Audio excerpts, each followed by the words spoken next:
morning, dear students. Today we are going to discuss about the things what we are going to learn, different things in corporate accounting. So in our accounting profession, you would have come across different types of accounting. From your 11th standard onwards, we have discussed so much of different types of accounts. But in school days, you would have not come across so many different of accounts. When it comes to a graduate or postgraduate level, we have to learn all the things related to accounts. Basically, we have financial accounting, we have advanced financial accounting, corporate, advanced corporate accounting, cost accounting, management accounting, financial management, as well as income tax and loan practice. Among the 6 to 7 different types of accounting practical paper, one of the very strong understanding is required for a paper, which is nothing but corporate accounting. Already you would have come across in your UG level corporate accounting as well as an advanced corporate accounting. At level of PG, we require much more understanding than what we had earlier. So coming to the corporate accounting, the first you need to understand what is corporate. Then we have to learn what are things involved in corporate world, how they maintain accounts in a different situation and all we are going to discuss for the next 45 to 1 hour. Coming to this, the first thing what we are going to discuss, shares. A company's capital has been subdivided into a small unit which is called share. A small unit of capital split into a different part which is called share capital. The person who buys the shares becomes the shareholder of the company. So when a company wants to attract capital from the shareholders, it will invite application through advertisement. Shareholders who are interested to invest money in the particular company can buy the shares by applying to it. So that's what I think about issue of shares. The second thing, there are different types of shares. Usually we have two types of shares. One is called equity share, other one is called preference shares. Equity shareholders are the real owners of the company. Then we can have a question, then preference shareholders are the real owners of the company. Both the type of shares are the part of share capital. Each class of shares have pluses as well as the minus. The first plus what an equity shareholders have is the voting rights. So whenever an election is conducted for a director or board of directors or part-time director, any important decision, voting rights is very important. The equity shareholders is entitled to the voting rights. The same way we have another type of shareholder which is called preference shareholders.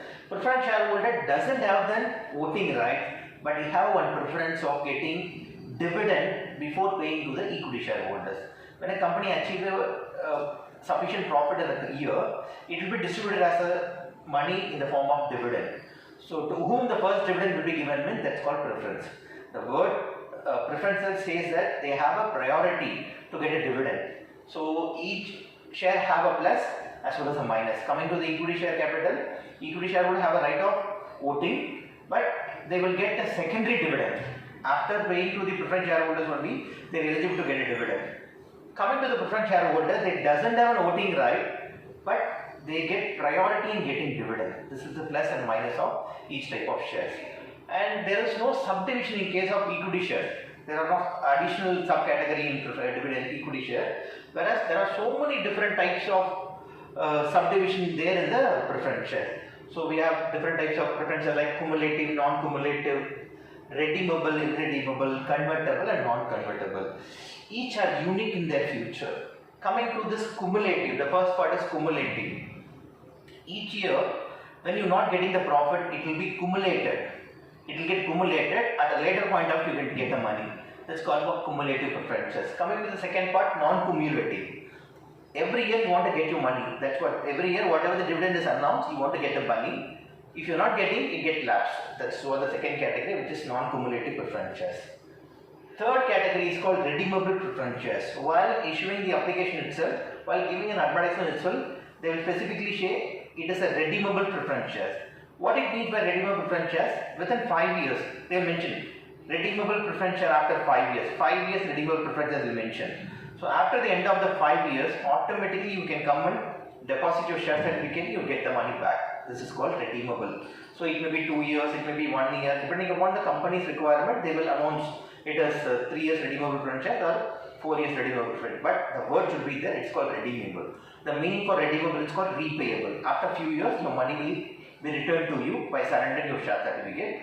That's one of the best future you have it in redeemable preference share.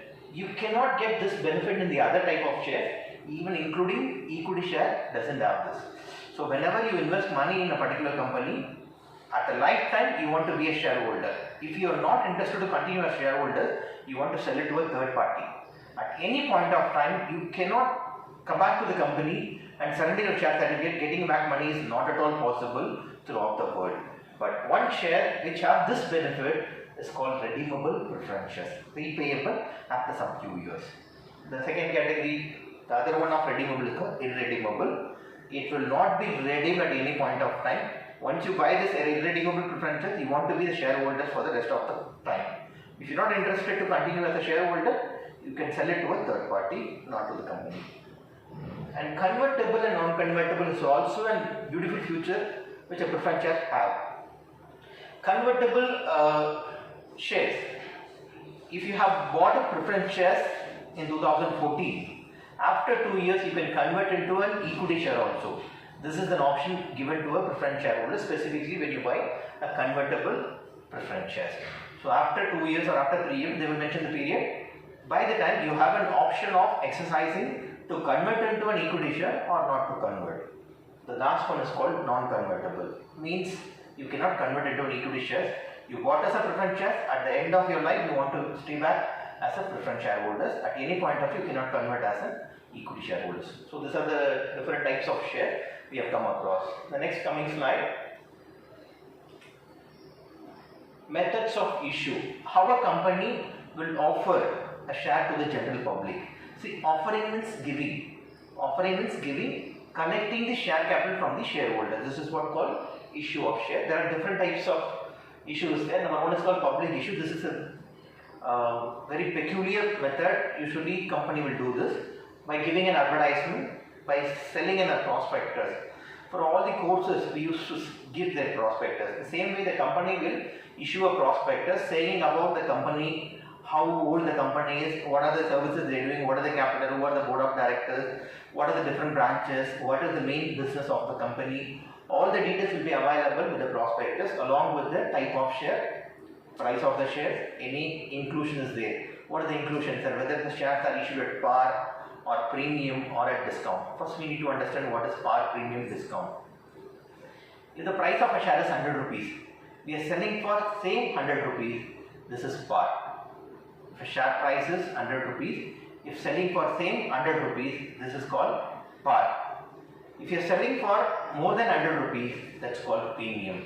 For example, the share price is 100 rupees, you are selling at 130 rupees. The excess money, what a shareholder is paying 30 rupees, is for the goodwill of the company. They are ready to pay more for the company also. It's called premium. So we used to call security premium. That's the second category. Third category is a discount. Usually companies are restricted to give shares at discount nowadays. So there are three types of issue. One is at par, premium and discount. And that's the first category, public issue, by giving an advertisement and attracting the general public. Second category is a private placement. Private placement takes place only, can be given only to a particular sector of the people. For example, this is only eligible for the government people. Only government people can apply for the shares, or specifically a person who is working in the IT sector can apply for the share. This is the second category, which is called private placement. Coming to the third category, it's called rights issue.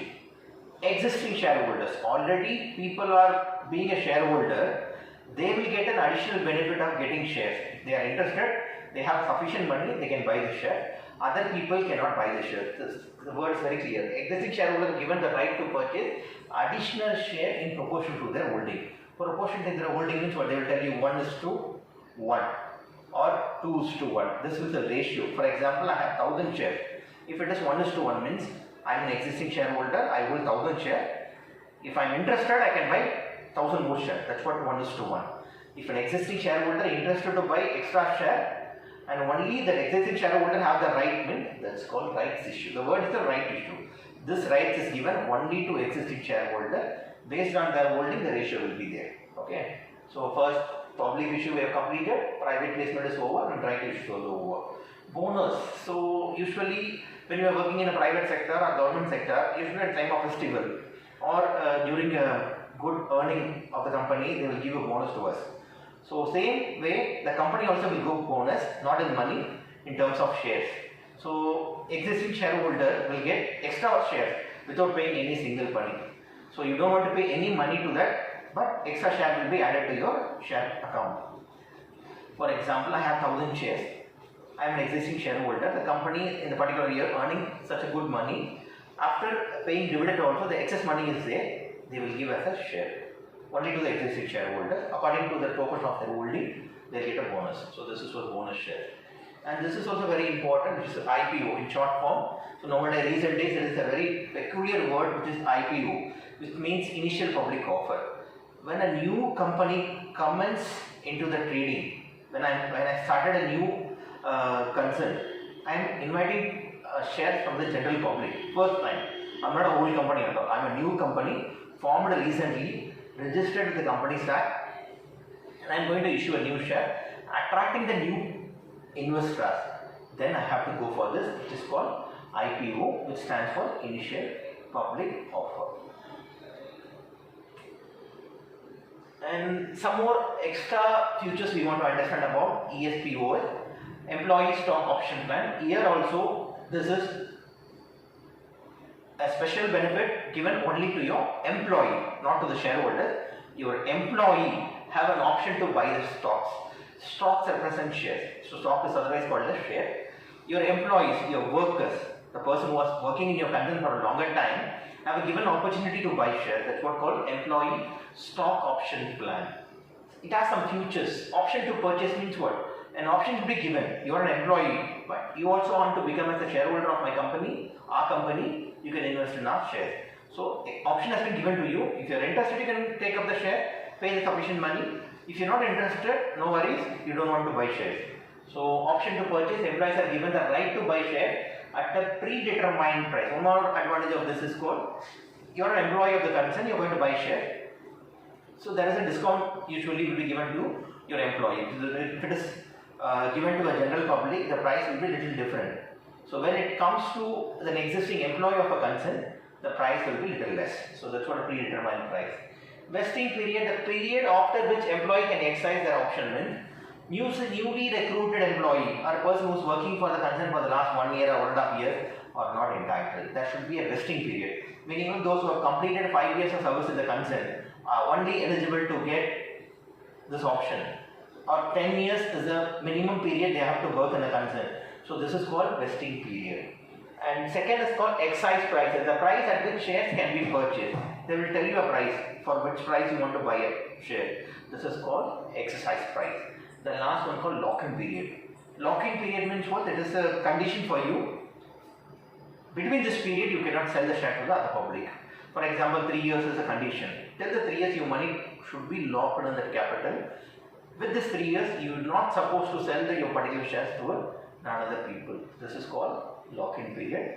All this we have discussed is called related to ESPO, Employee Stock Option Plan. Another important, the way where a company can attract money is called debentures. So there are two different keys available with the company to attract money. One is share, another is called debentures. Debentures is a kind of loan. Debentures is a kind of loan. Instead of selling shares, a company will sell debenture also. It's the same way like what we discussed, each have some advantage and disadvantage like equity share or preference share. Here also debenture also some benefits, some drawback also there. When you give share to a shareholder, they will get entitled to dividend. Based on your profit, you are supposed to give your money as a dividend. But in case of debenture, you will not pay dividend, you have to pay interest to them. Interest means it's a fixed interest. For example, if I borrow a loan from a bank, my rate of interest is 3% per month. So only 3% of the loan will be paid. It's a fixed. When I earn more, I will not pay excess. When I have lesser money, I will not pay less. It's a fixed rate of interest. In case of debenture, this is an extra benefit. When you sell debenture, the company will get benefit. So the company will have to pay only the specified rate of interest, and definitely at the time of issue of debentures, as I mentioned, 6% debentures, 7% debentures. only that particular percentage you are supposed to give to the debenture holder. Here the name is debenture holders. Where when we, at the beginning we discussed, it comes to shareholders. Here we cannot say as a shareholder, it is a debenture holder.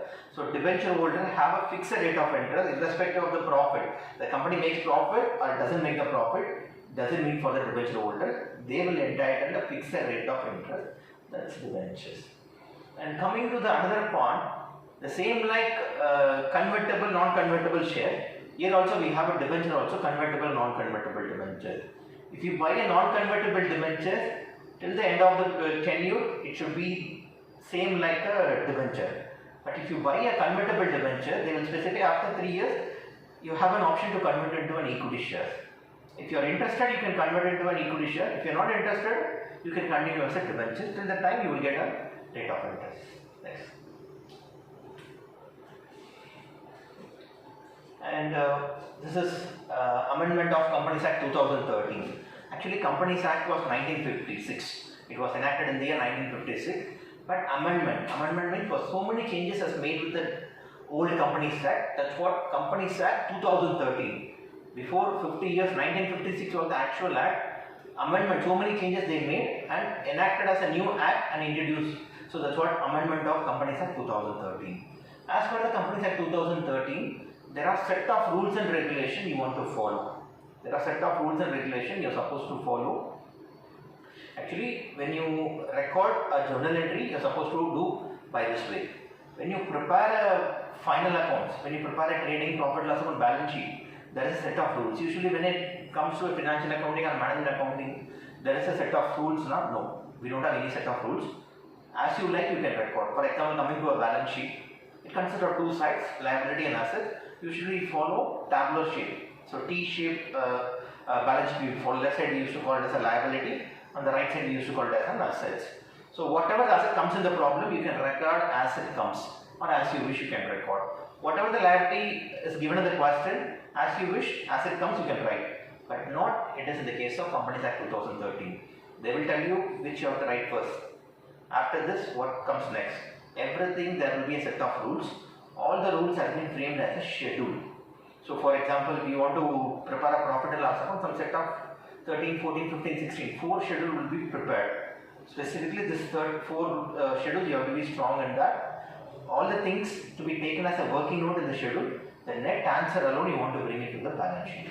When coming to the balance sheet item 1 to 12, all the 1 to 12 are working notes. Prepare the working notes, get the total of it, then bring it to the balance sheet. If you follow the set of rules and regulations, that's what called Companies Act 2013. You cannot write as you wish. So there is a set of procedure. For example, you say fixed asset and current asset, but here we say current asset and non-current asset. Same way liability, we can say current liability. We have a fixed liability, current liability, non-current liability. And capital, we have to say it as an equity and liability. First part itself, equity and liability. Under that, so many divisions are there. Share capital, under the shareholder fund. Under shareholder fund, we have subdivisions are there. Equity share capital, preference share capital, and reserves and surplus. Equity share capital already we have discussed. Preference share capital already we have discussed. Coming to the reserves and surplus, what are the reserves we have, like general reserve, reserve fund, capital reserve, and any money which is surplus as a net profit. All has to bring it to this particular area which is called reserves and surplus. This equity share capital, preference share capital, and reserves and surplus, all these three together constitute as a reserves and surplus. And equity share capital, preference share capital, reserves surplus, all these three together will be termed as shareholder fund. After that only we have to record non-current liability. Long-term liability are termed as non-current liability, like loan from bank, loan from financial institutions, debentures, all are called as non-current liability. And coming to current liability, bills payable, sundry creditor, outstanding expenses, bank overdraft, provision for taxes, all this will be considered as, so many other things are there. So all this comes under current liability. So this is the part which we need to learn in case of liability. And when it comes to preparation of balance sheet, according to Companies Act 2013, we are supposed to follow vertical shape. You cannot go by the horizontal, left, right, you cannot do it. Top down you want to write. The first part is called liability, that below part is called assets. Coming to the assets, non-current asset will be there. Non-current assets nothing but fixed assets like land, building, plant, machinery, furniture. So many assets are there which is fixed for you for a longer time. You're going to use this asset, so that you have to record first. Along with the depreciation, if anything is there, you want to subtract it. Even in non-current assets, there are subdivisions are there, tangible and intangible assets. So tangible assets are termed as which can see you can see and you can physical touch is possible. So that's called tangible assets, which land and building. And some of the assets are there which is comes under the category of non-current asset, which is fixed asset, but you cannot touch that asset, you cannot feel that asset, which is like goodwill, preliminary expenses, patent, copyright, trademark. So these are the assets are there, which is non-current in nature, but it is intangible. So basically you have to say it is an intangible asset. So this intangible, tangible together constitute non-current assets. And at the last final part on the asset side is called current assets, like cash in hand, cash advance, stock, debtors, bills receivable, short-term investment, prepaid expenses, marketable securities. This 8 things will be recorded on the asset side at the down under the heading called current assets. Next. And coming to cash flow statement, usually in case of management accounting, we are supposed to learn this cash flow statement, but even in corporate accounting, the companies are bound to follow the rules given by the Companies Act. We have to record your accounts in cash flow statement also. So cash flow statement consists of 2. One is inflow and outflow. Then a money flow to the company. When it comes to the business, it's called inflow of money. When the company is spending money, they're investing some money in, that's called outflow of money. This inflow and outflow to be recorded in a 3 activity, which is called operating activity, investing activity, the third is called financing activity. So there is a set of rules which you have to record in operating activity. And what are the things, a transaction you want to record in an investing activity, and what are the things you have to record in financing activity. One of the benefit of this 3, when you're going for applying for a loan for a bigger amount with a company that's the financial institution or for a nationalized bank, usually when as a company you approach a loan, means definitely they specifically require to bring your cash flow statement. So through your cash flow statement only, we come to know the position of your company, how you the money flows into your organization, as well as how you disperse your money in a different way. So we want to know that. After going through that only, we will sanction your loan, they will say. So this 3 is a very important key activity which comes under cash flow statement. Usually operating activity have so much of related information in this. Always we have to start with the net profit. We have to do all the adjustment item in that. Any depreciation, non-cash movement is there, we want to record it. Current asset, current liability, any changes between the previous year and the current year, you want to record. Any provision you make, any intangible assets comes down, which is called goodwill written off, preliminary expense written off. Any profit on sale you make, or any loss on sale you make, any foreign exchange losses are there. All the things you want to bring into an account called operating activity. And finally at the down you want to pay that tax in the particular year. So after paying the tax, you will get an answer which is called cash flow from operating activity. But it's not a small thing, it is a very big procedure to get an operating activity answer. So many operating profit before working capital changes, operating profit, that is after the working capital changes, cash generated from operation, the different kinds are there. Finally, after paying the tax, only you get an answer which is called cash flow from operating activity. Moving to the second part, which is called investing activity. Investing activity deals only with assets.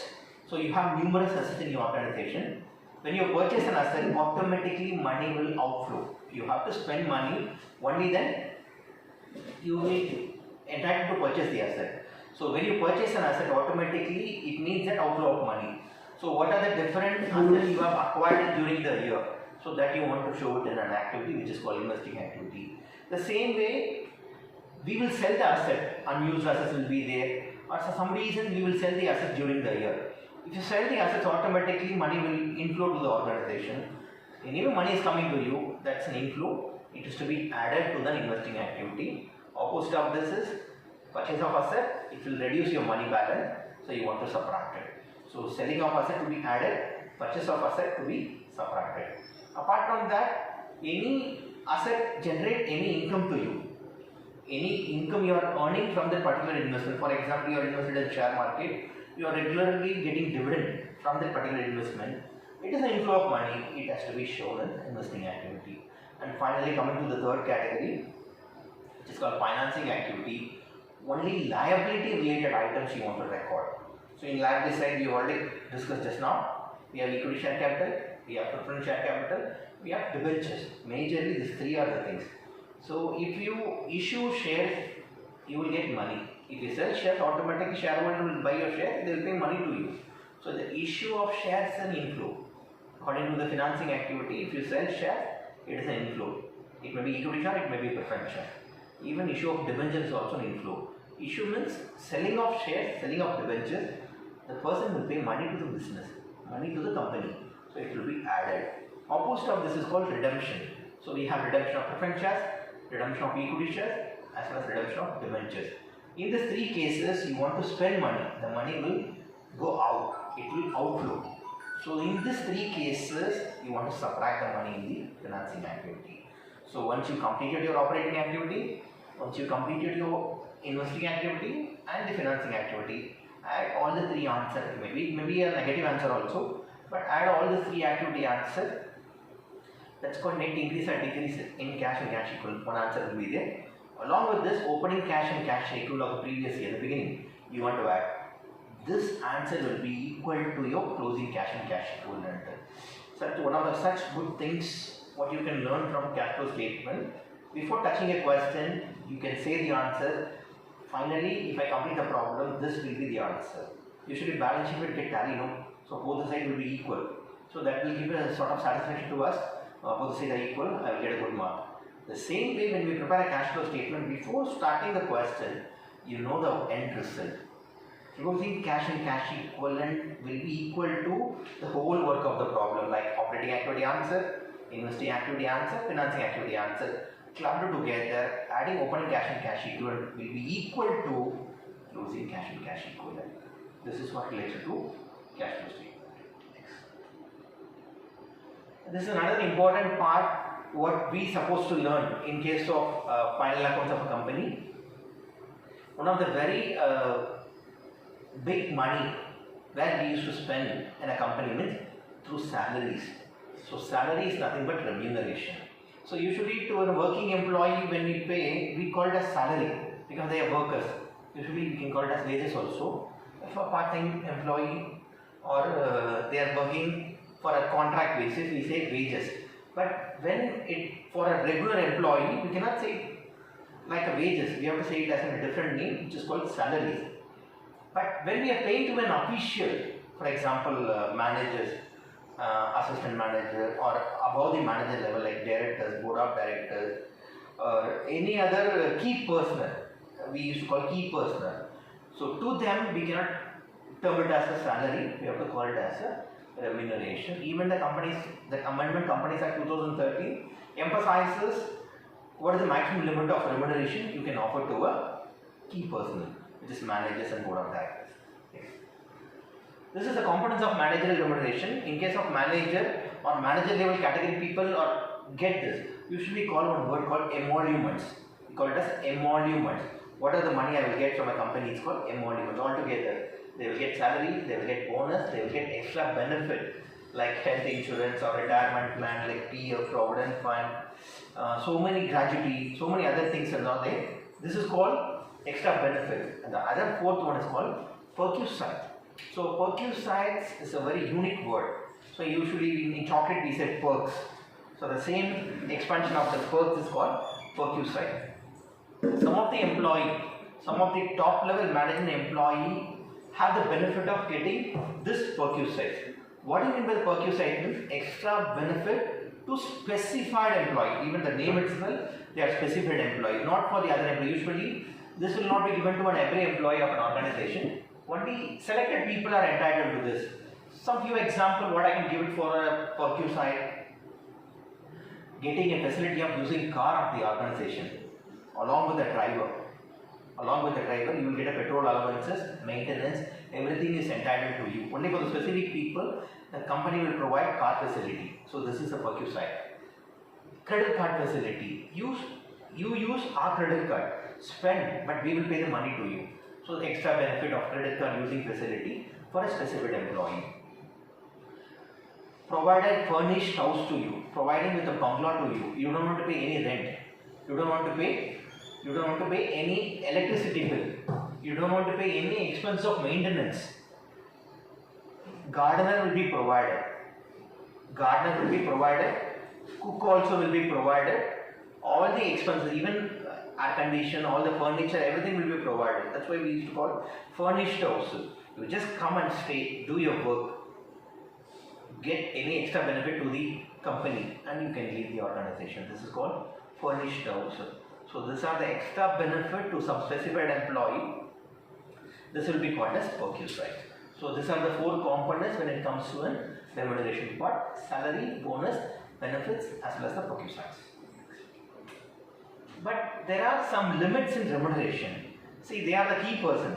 So they are the top level management. Nobody will question them.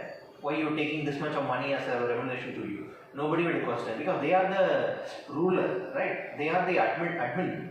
So they can take as much they want. But the government as well as the company law board will not entertain this. So that's why they have fixed a limit not to cross the limit. So that is why there is a limit for remuneration. Number one, the remuneration should be below your profit. The first part, remuneration is capped for company sufficient profit. Only you have a sufficient profit, you can take what? Remuneration to you. The key managerial person can take remuneration. The second one, in some cases, when it goes beyond the limit, you want to get to approve from a shareholder.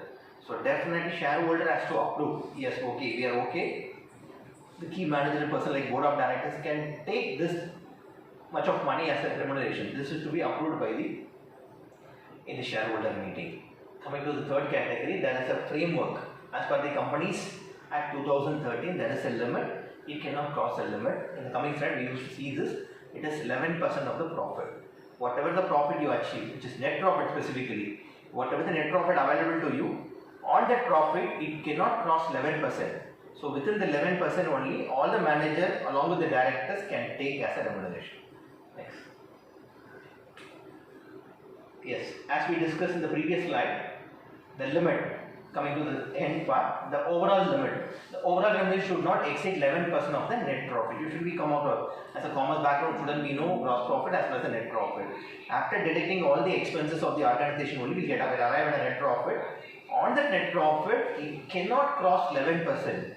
So that's for this managerial person. As we discussed earlier, we used to call it as KMPS, key managerial person.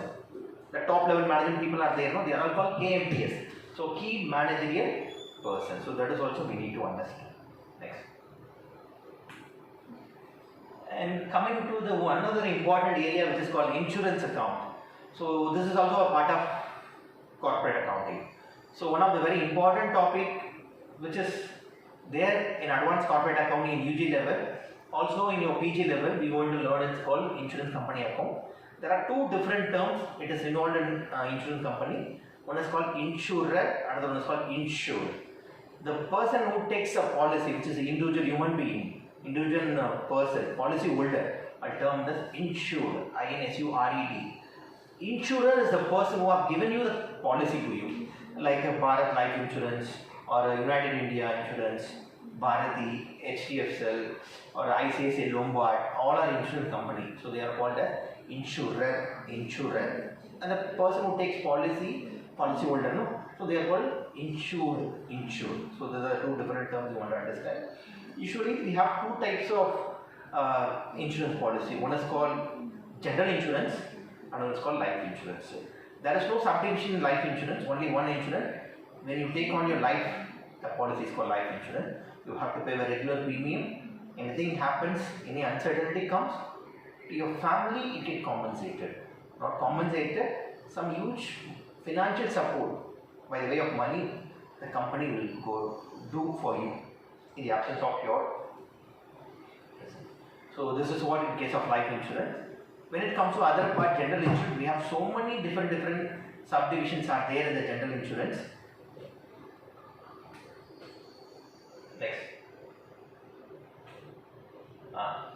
So coming to this, before we discussing this slide, first let me discuss what are there in the life insurance, what are there in the general insurance.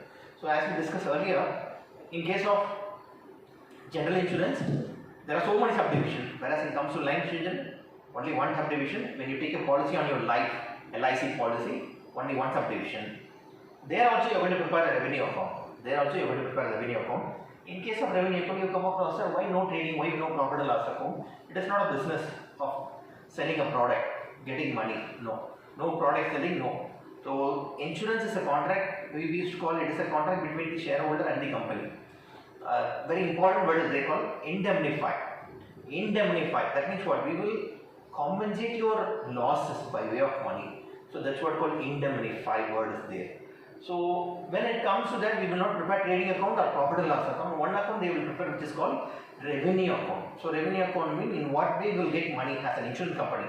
We are the company, in what way we will get money, insurance, the way of insurance, which is one is called premium. The huge money, huge source of income for any insurance company is called premium. There you can say it is schedule number 1. What is schedule already we have discussed. There are so many different working notes are there. The working notes are termed as schedule in case of corporate accounting. So number 1 is premium. After this, other incomes all will be there, some profit on sale, some transfer fees, any other extra money we will get, this will be added together. After that, schedule number 1 premium. So that constitutes your total revenue. After that total revenue, you want to spend some money, some expenses will be there. They are all called as benefit paid, operating expenses and commission. 2, 3, 4. One is I said premium, benefit paid is nothing but client, operating expenses, commission. One is premium, 2, 3, 4 are expenses. This income minus all this expense, 3 expenses, you will get a profit that will be called a surplus or operating profit. Any one name you can say operating profit or surpluses. This is in case of life insurance.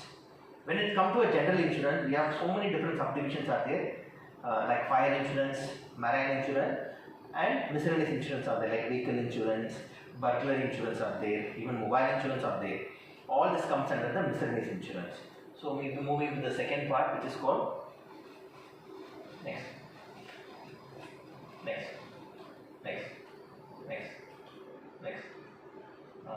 So this is a slide will show you what type of policy we are going to discuss. This is called fire insurance. So you want to safeguard your property without affecting by fire, you can take a policy called fire insurance.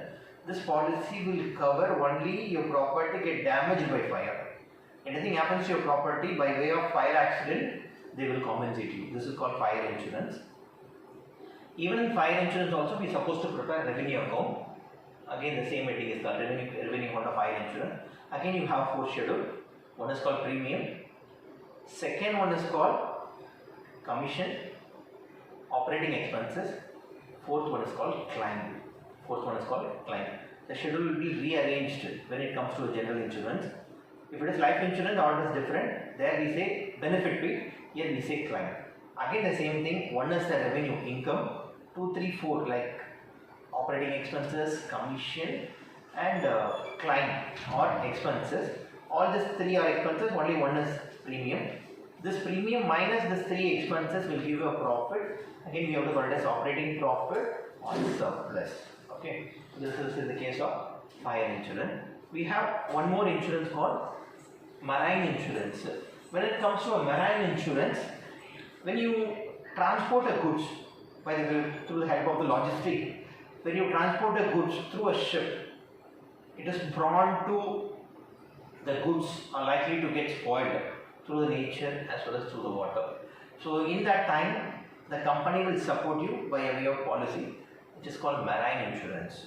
So when you take up a marine insurance policy, your goods are very safe, but the policy's lifetime is very short. The policy gets started once you take up your goods and placed on a ship, and once it gets transferred to another port, the policy gets lapsed. So the duration of the policy is very short. It is not like 1 year, 5 years, the duration is not like that.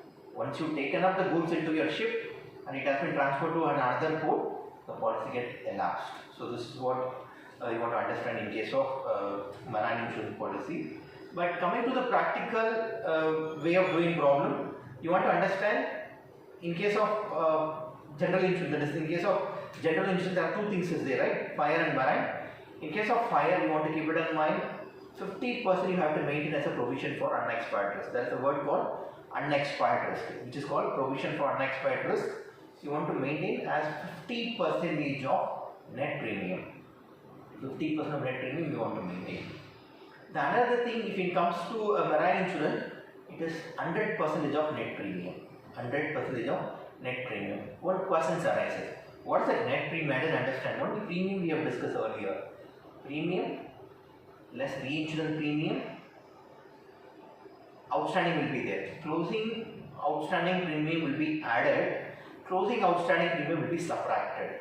If you do this three work, you will get an answer which is called net premium. This is applicable both for fire as well as for marine. Again, I will come.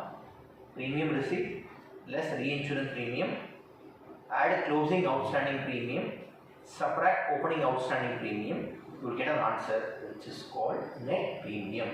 That 50% or 100% to be applied on this net premium to calculate the provision for unexpired risk. Okay, next. As I said, we have other type of different insurance accounts are there, which you term it as a miscellaneous. Usually, majorly when it comes to a general insurance, we have fire, marine. The third category is called general insurance. Then we have lots and lots of insurance are there, like medical insurance are there, burglary. You want to safeguard your house through theft, so that is called burglary insurance. Mobile insurance are there. So many small insurance, vehicle insurance are there. So all these insurance policies are terms under miscellaneous. Next. The last final part what we are going to discuss in your unit is called Consolidated Financial Statement as per AS 21. First you should understand what is AS. I don't come across this in usual learning. I have not come across this AS. AS stands for Accounting Standard. AS stands for Accounting Standard. The Institute of Chartered Accountants of India will issue some rules, the set of rules we are supposed to follow while you are dealing with a particular accounts. So that's called accounting standard, which as of now more than 36 accounting standard has been given by Institute of Chartered Accountants of India. This is applicable throughout the world. Whoever dealing with a particular accounts, they are supposed to follow these rules. And AS 21 deals with consolidated financial statement. There are two different words we have to learn: holding and subsidiary company. The major share which has been purchased by a company are called as holding company. Lesser than the holding, the rest of the shares which is bought by another company are called subsidiary company. So when it comes to a holding and subsidiary company, different workings you have to come across. After completing the workings only, you can prepare a statement called consolidated financial statement. What are the different workings we are supposed to prepare? Number one, first and foremost work is called calculating holding and minority ratio. What is the holding percentage? What is the minority percentage? For example, let me take an example of two things. J and D Limited have invested some money in a particular company. J took up 75% of the share, and D Limited took up only 25% of the share. The ratio is this: 75:25. In simple terms, we can say it as 3:1. This is the working note number one you want to calculate, which is holding minority ratio.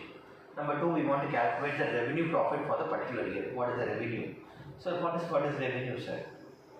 Which is earned during this current year, or called as revenue profit. You may be having a profit for a longer time also, but the profit what you earn after this acquiring of the shares of the company, that particular profit between the duration is called revenue profit.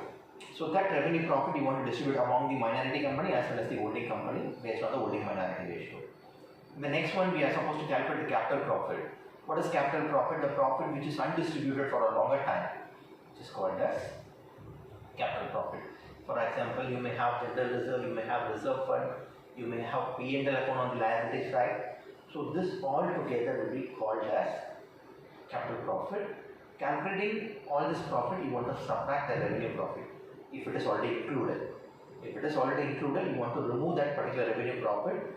All the remaining part will be called as capital profit. Even this capital profit you want to distribute among your holding and minority company as per your holding and minority ratio. After coming across holding minority ratio, calculating revenue profit and calculating capital profit, we want to calculate whether we are getting goodwill or cost of control. So what is goodwill or cost of, how can I know the number? What is the money you are paid to acquire the company share, and what is the benefit you are getting from the company? That difference, if it is in positive, it's called goodwill. If it is in negative, it's called cost of control. And the last final part what we are going to calculate is called minority interest. Another very important part, which is in the next page also, we are going to discuss next. This is minority interest. What is minority interest? Even though the money what a company invested is small, they are also a shareholder, they are also the owner of the company. What is their part in your balance sheet? That's what we will calculate in the case of minority interest. So when it comes to minority interest, we should know what is the face value of that particular minority company, capital profit of the minority company, revenue profit of the minority company. Only this is minority company. If this three part of the minority company added together, that's called minority interest. In the consolidated financial statement, this amount you have to show it on the liability side. That's what. Okay. So when in the last 1 minute, I'll sum up what and all we have discussed. The last 1 hour, almost 1 hour we have discussed. So what and all we have discussed, coming across what are the different types of accounts are there in accounting profession we have come across, and particularly when it comes to corporate accounting, what are there we have discussed. Types of shares we have discussed, debentures, benefits and difference between shares and debentures we have discussed, and different types of issue we have discussed, and different types of placement like right issue, ESOP, so many different things we have discussed. And coming to company financial statement, we have discussed in what way we have to prepare, that horizontal way of preparing, vertical way of preparing a balance sheet we have discussed, current assets, non-current assets, and different types of liability. What is the order of presenting a liability as per the Amendment Act, Companies Act 2013 we have discussed. Then we moved on to what insurance company account. What are the different types of insurance company accounts are there? What is the meaning? In what way it differs, and how they will prepare the account? What are the different schedules like premium, claims, operating expenses, and commission? So these are the different terms and the different subdivisions there in the account. Types of general insurance and fire, marine and all we have discussed. And finally we end up with what? Consolidated financial statement, which is nothing but a holding company, and we are supposed to follow the AS, stands for accounting standard, and particularly we have discussed only accounting standard 21, and how to prepare a holding company, that is for consolidated balance sheet we have discussed. What are the working notes before preparation of this? The 5 working notes we have discussed. Thank you very much.